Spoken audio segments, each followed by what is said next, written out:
Sa isang eksklusibong panayam, si Dominic Roque ay hindi na nakapagpigil at inamin na ang matagal nang itinatagong relasyon nila ni Sue Ramirez. Sa gitna ng mga haka-haka, mga tsismis, at mga usap-usapan sa showbiz, ngayon, ibinulgar na ni Dominic ang katotohanan. Marami ang nasorpresa sa kanyang pag-amin, lalo't kilala si Dominic sa pagiging pribado pagdating sa kanyang personal na buhay. Sa kabila ng inaasahang mga komento ng publiko, tila nag-uumapo ang kasiyahan sa kanyang mga mata, patunay na seryoso at tunay ang kanyang damdamin para kay Sue. Ayon kay Dominic, nag-umpisa ang lahat sa simpleng pagkakaibigan na lumalim sa paglipas ng panahon. Sa dami ng proyekto at trabaho sa industriya, sila'y madalas magkita sa mga social events at project-related gatherings. Hindi ko talaga inaasahan na magugustuhan ko siya, aniya.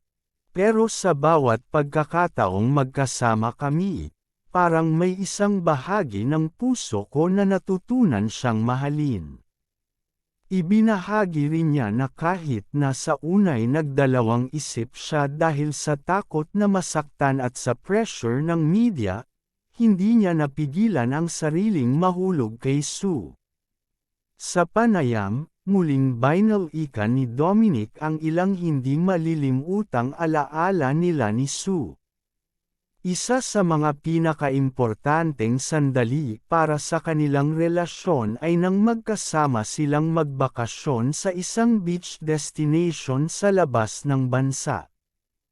Iyon ang kauna-unahang pagkakataon na nagkaroon sila ng pribadong oras na hindi sila nababahala sa mata ng publiko. Ayon kay Dominic, para sa akin, iyon ang defining moment. Doon ko talaga naramdaman na gusto ko siyang makasama, hindi lang bilang kaibigan kundi bilang partner sa buhay. Hindi rin maiwasan ang mga hamon sa kanilang relasyon, at ayon kay Dominic, dumaan din sila sa mga panahon ng pag-aalinlangan. Minsan, nagkaroon sila ng misunderstandings dahil sa kani-kanilang busy schedules at commitment sa industriya. Hindi naman laging smooth ang lahat. Siyempre, pareho kaming abala at minsan hindi kami nagkakasundo sa mga plano, pero iyon ang isa sa mga bagay na natutunan ko, ang maging pasensyoso at unawain siya, ani ni Dominic. Aniya pa, ang kanilang mga alitan ay nagbigay lamang ng dagdag na lakas sa kanilang relasyon, na para bang mas lalo nilang nakikilala ang isa't isa sa bawat hamon na kanilang hinaharap. Inamin din ni Dominic na isa sa mga bagay na kanyang kinagigiliwan kay Sue ay ang pagiging totoo nito sa kanyang sarili. Hindi siya takot ipakita kung sino siya. Hindi siya nagpapanggap, at iyon ang isa sa mga bagay na hinangaan ko sa kanya, dagdag niya. Hindi siya tulad ng iba na nag-aalangan ipakita ang tunay nilang pagkatao, at para sa akin, iyon ang nagpapasaya sa aming relasyon. May tiwala kami sa isa't isa.